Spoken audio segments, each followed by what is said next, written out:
Jemaat yang dikasihi Tuhan, Shalom, salam sejahtera dalam Tuhan kita Yesus Kristus.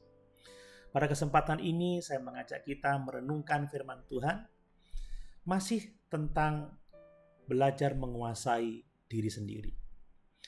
Pada bagian ini, saya mengajak kita belajar bersama-sama tentang apakah yang dimaksud dengan penguasaan diri itu. Untuk itu mari kita membaca kembali di dalam Surat Galatia pasal 5 ayat 22 dan 23, demikian firman Tuhan.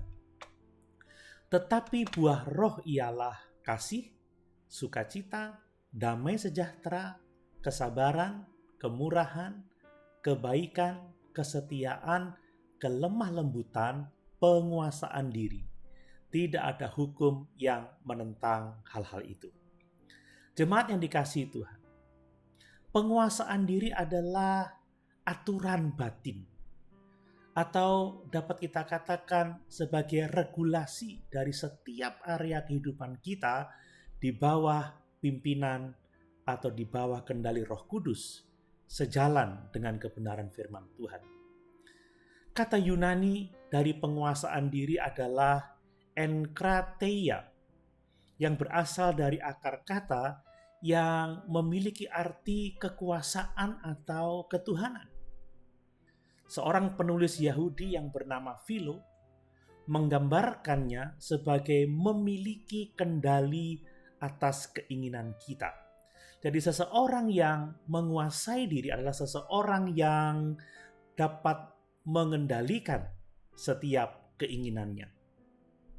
Dalam teks kita, penguasaan diri itu bertentangan dengan perbuatan daging seperti yang Paulus tuliskan di dalam Galatia pasal 5 ayat 19 sampai 21, yaitu percabulan, kemarahan, hawa nafsu, penyembahan berhala, sihir, perseteruan, perselisihan, iri hati, amarah, kepentingan diri sendiri, percideraan, roh pemecah, kedengkian, kemabukan, pesta pora, dan masih ada banyak hal lainnya lagi.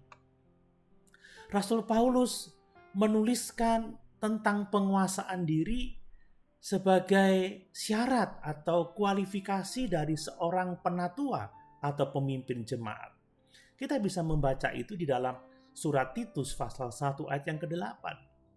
Seorang penatua itu harus suka memberi tumpangan, suka akan yang baik, bijaksana, adil, saleh, dapat menguasai diri. Demikian juga dengan Rasul Petrus. Dia mengemukakan penguasaan diri sebagai sifat-sifat saleh yang harus ada dalam kehidupan kita. Dalam 2 Petrus pasal 1 ayat yang ke-6 dia menuliskan, dan kepada pengetahuan penguasaan diri. Kepada penguasaan diri ketekunan, dan kepada ketekunan kesalehan. Perhatikan, penguasaan diri sangat penting bagi setiap orang yang percaya kepada Tuhan, apalagi bagi para pemimpin jemaat. Menurut definisi kamus, pengendalian diri ini berarti kita dapat mengesampingkan emosi kita karena kita mau mencapai tujuan yang lebih tinggi.